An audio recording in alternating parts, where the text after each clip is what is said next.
Naghahanap ka ba ng bagong mai-o-offer sa dessert buffet na hindi nagme-melt, maganda lang tignan, masarap?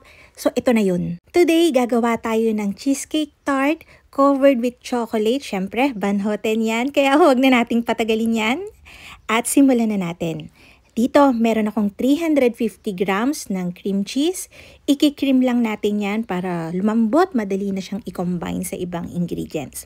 Meron ako ditong 100 grams ng sugar, pinch ng salt, 2 pirasong large na itlog at 1 pirasong egg yolks.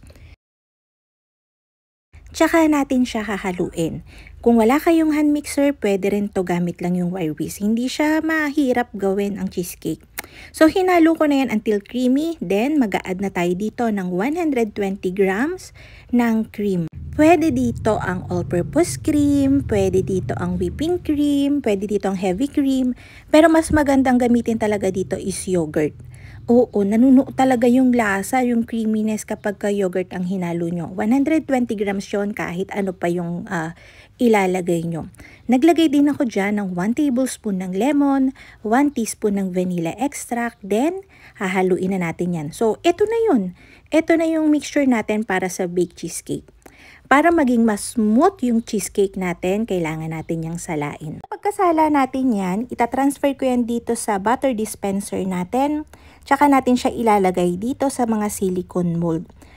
Kung wala kayong silicone mold, ay okay lang naman tong gawin din sa mga cupcake pan. Lalagyan nyo lang siya ng liner sa ilalim para mas mabilis nating ma-release. Yung silicone mold na ginagamit ko dito is 3 ounce. Kung mapapansin nyo, meron niyang pahid ng manipis na shortening para mas mabilis natin siyang ma-release kapag na-bake na. Tinatanggal ko yung malalaking air bubbles para yun, smooth pa din kapag binake na.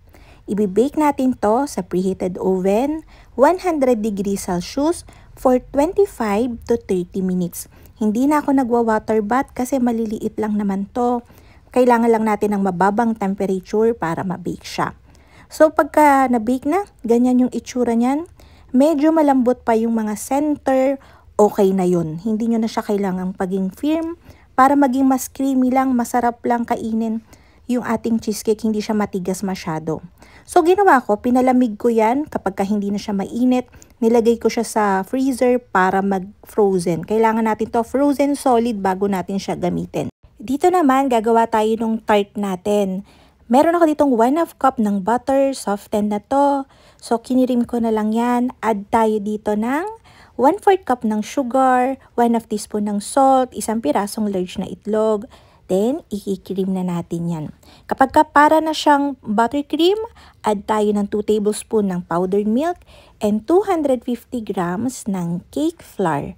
Pwede rin dito ang all-purpose flour, kaya lang medyo bawasan nyo ng konti, at least 2 tablespoon. Hinati ko sa 2 portion yung pag-a-add ng flour para mas madali natin siyang ma-combine. So, nung hindi na ako makatiis, nilagay ko na siya dito sa table. Mamasahin na lang natin siya. So, paghahalu-haluin lang natin to hanggang wala nang natitirang dry na flour. Kailangan absorb lahat. Magiging ganyan yung texture niyan. Hindi malagkit, hindi rin naman ganun ka firm. Texture check, ito yung texture niyan ha. So, para ma-forma natin to nang hindi nasisira yung pagkaka-cutter natin, nilalagyan ko yan ng parchment paper, tapos ifa-flatten ko siya ng manipis. Yung manipis, depende na sa inyo eh. Minsan, di ba, pagka yung mga cheesecake natin na bottom, kahit griha, merong may gustong makapal, merong gustong manipis lang. So, kayo nang bahala. Nilagay ko yan sa freezer for 10 minutes para lang pagka nilagyan natin siya ng cutter, ginamitan natin siya ng cutter, firm pa din yung korte niya, hindi siya na-deform basta-basta. So, yung pipiliin yung cutter is 1 size bigger compared dun sa molder nyo, dun sa silicone mold or dun sa cupcake molder na gagamitin nyo para nakalabas siya. Kaya lang ako hindi ko mahanap yung maliit kong cutter. 2 size bigger to dun sa molder natin, pero okay na yan. Siyempre, pagka-cut nyo sa kanya, may matitira. Ang gagawin nyo lang, pagsasama-samahin nyo lang ulit yon, uulitin nyo lang ulit yung process, lagay nyo sa freezer, cut, hanggang sa maubo siya. Walang masasayang dito. So, pagka natapos nyo na yan lahat, napapansin nyo, meron akong silicone mat dyan. Papatungin ko pa yun ng silicone mat ulit para hindi siya lumobo. Then, ibibake natin to sa preheated oven, 150 degrees Celsius, for 15 to 18 minutes. Ayan ang itsura niyan after. Kapag frozen solid na yung mga finireaser nyong cheesecake, pwede na tayong mag-melt ng chocolate natin. Ito, Van Houten Professional Dark.